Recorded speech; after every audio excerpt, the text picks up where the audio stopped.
Hello दोस्तों, कैसे हैं आप सब। आज की हमारी कहानी है मायके के कपड़े। मम्मी जी, ये देखिए, ये गुलाबी रंग की जरी की साड़ी कितनी सुंदर लग रही है ना। मैं तो ऐसी ही साड़ी लूंगी सोनाली दीदी की शादी में। हाँ हाँ बहू, बिल्कुल लेना। जब अगली बार अपनी मम्मी के घर जाओ तो उनसे कह देना कि वो इसी तरीके की साड़ी दिला देंगी। क्यों फालतू में इस पर पैसे खर्च करना। सुनकर जानवी को थोड़ा अजीब लगा। उसने प्रश्न भरी नजरों से सास दमयंती जी की तरफ देखा, पर वह तो बेटी सोनाली की शादी की खरीदारी करने में मशगूल हो गई थी।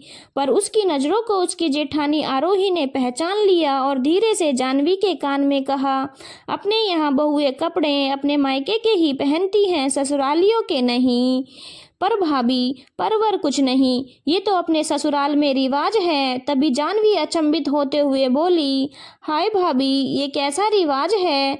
काम ससुराल में करो, रहो ससुराल में, और कपड़े मायके के पहनो। तभी जेठानी आरोही अपनी देवरानी जानवी को चुप कराते हुए बोली, अरे चुप कर, अगर मम्मी जी ने सुन लिया तो यहीं बीच बाजार में बतंगड़ बना देंगी। तुम तो अभी आई हो, मुझे तो सहते हुए 4 साल हो गए। जेठानी आरोही धीरे धीरे बोली। जानवी ने कहा, भाभी आप यह सब कैसे झेलती हो। अरे क्या झेलती हूँ, तुम्हारे जेठ जी से भी बोलने को कहा का कोई फायदा नहीं है। उनसे कहो तो कहते हैं कि ये रीति रिवाज के चक्कर में मुझे नहीं पड़ना। माँ को सब नॉलेज है। मायके वालों को कहो तो कहते हैं, बेटा जब हमें कोई दिक्कत नहीं है तो तुम क्यों परेशान हो रही हो। पिछले 4 साल से मेरे अंतर मन में यही जंग छिड़ी हुई है कि हमारा क्या ससुराल में इतना सा भी अधिकार नहीं है कि ये लोग हमें एक साड़ी तो अपने पैसे की दिला सकें। पर इस जंग का कोई नतीजा नहीं निकलता। दोनों धीरे धीरे बातें कर रही थी कि दमयंती जी ने दोनों को टोका, क्या धीरे धीरे खुसर फुसर कर रही हो तुम दोनों। जल्दी जल्दी खरीदारी करवाओ, और भी दूसरे बहुत से काम हैं।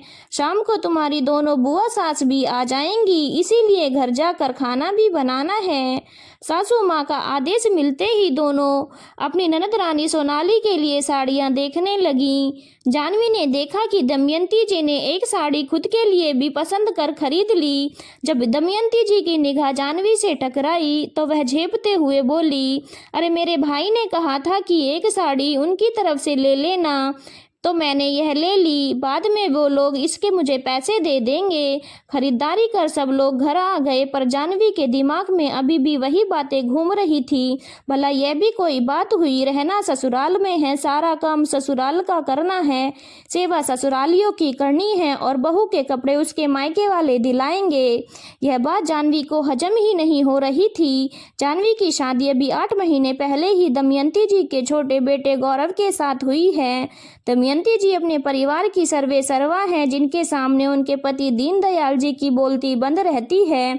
बड़ा बेटा नीतीश और बहू आरोही, उनका 2 साल का बेटा ओजस है।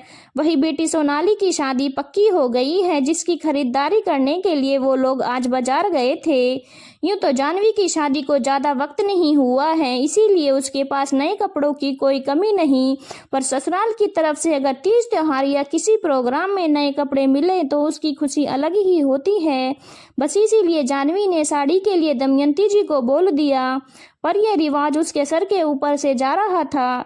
रसोई में काम करते करते भी जानवी के दिमाग में बस यही बातें चल रही थी। उसने आरोही से पूछा, भाभी भला ये भी क्या बात हुई, ऐसा भी कोई रिवाज होता है। ये तो मेरे अभी तक पल्ले नहीं पड़ा। सुनकर आरोही मुस्कुराई और बोली, बेटा कई रिवाज ऐसे होते हैं जो पल्ले नहीं पड़ते, बस होने को होते हैं, और हम लकीर के फकीर उनको मानते हैं।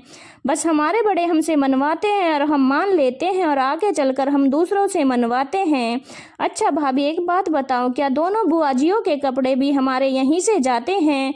मुझे तो नहीं लगता, क्योंकि दोनों बुआ जी साल में 1-2 बार आती हैं, और मम्मी जी एक साड़ी, वो भी ठीक ठाक सी, दोनों को पकड़ा देती हैं। हाय, तो क्या ये रिवाज सिर्फ बहुओं के लिए है। आरोही बोली, हाँ देवरानी जी, मुझे तो ऐसा ही लगता है। तभी जानवी बोली, क्या मम्मी जी के लिए भी सारे कपड़े उनके मायके से आते हैं। पता नहीं, खरीद कर तो खुद ही लाती हैं, बस कह देती हैं कि मेरे भाई इनके पैसे दे देंगे, पर आज तक मेरे सामने कोई पैसे नहीं दिए गए। खैर छोड़ो इन सब बातों को फटाफट हाथ चलाओ, नहीं तो अभी रसोई में हंगामा हो जाएगा। शाम को दोनों बुआ जी घर आ गईं, पर इत्तेफाकन उस दिन मौसी सास भी घर पर आ गईं, इसीलिए मौसी सास को जबरदस्ती घर पर रोक लिया गया। रात का खाना खा पी कर दोनों बुआ जी मौसी दमयंती जी से आराम करते हुए अपने कमरे में बतिया रही थी, तो जानवी और आरोही भी उनके पास आकर बैठ गई। इतने में जानवी ने बुआ जियों का सामान देखकर कहा, अरे बुआ जी, आप लोग तो 2-2 बैग भर कर लाई हैं, ऐसा क्या लेकर आई हैं आप लोग? जानवी की बात सुनकर छोटी बुआ जी बोली, अरे हमारी एकलौती भतीजी की शादी है तो हर प्रोग्राम के लिए अलग अलग कपड़े हैं। मैं और दीदी दोनों साथ जाकर ही शॉपिंग करके आए हैं। पता है, तुम्हारे फूफा जी तो कहने लगे थे कि मेरी तो पूरी जेब ही हल्की करा के मानोगी तुम। हाँ, आखिर हमें भी तो अलग लगना है, क्या कहते हैं वो, डिफरेंट। बड़ी बुआ जी भी छोटी बुआ की हाँ में हाँ मिलाते हुए जोर से हंस दी। पर बुआ जी, आपने फूफा जी के पैसे क्यों खर्च करवाए?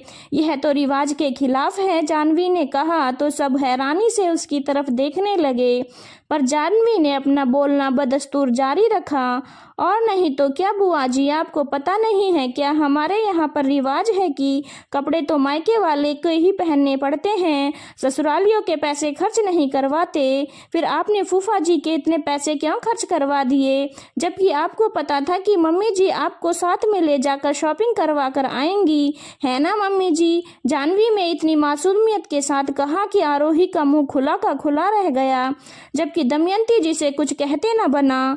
दोनों बुआ जी को समझते देर नहीं लगी कि भाभी की कंजूसी उन्हीं पर भारी हो गई। इतने में बड़ी बुआ जी बोली, लो भाभी, जवाब दो, आपकी बहू जानना चाहती है। अच्छा बुआ जी, मैं समझ गई, आप जो शॉपिंग करके आए हो ना, उसके पैसे मम्मी जी आपको देने वाली हैं। हाँ, तो आप बिल दे दो, मम्मी जी को अभी के अभी पैसे चुका देंगी। दमयंती जी की हालत ऐसी हो रही थी, उनसे कुछ बोलते नहीं बन रहा था। आखिर जानवी को वहां से हटाने में ही उन्होंने अपनी भलाई समझी। तुम दोनों यहाँ बैठी क्या कर रही हो? जाओ, जाकर सो जाओ, सुबह जल्दी भी उठना है और भी बहुत से काम करने हैं। दमयंती जी ने डांट लगाते हुए जानवी और आरोही को कहा, तो दोनों उठकर वहां से निकल गईं, जबकि दोनों बुआ जी अपनी हंसी दबाते रह गई।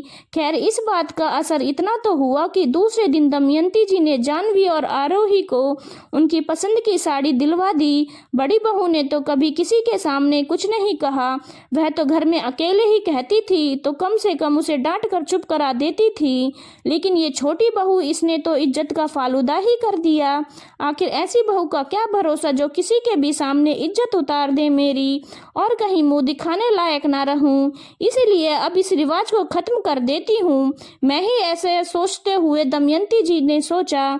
धन्यवाद दोस्तों, अगर आपको कहानी अच्छी लगी हो तो चैनल को लाइक, शेयर और सब्सक्राइब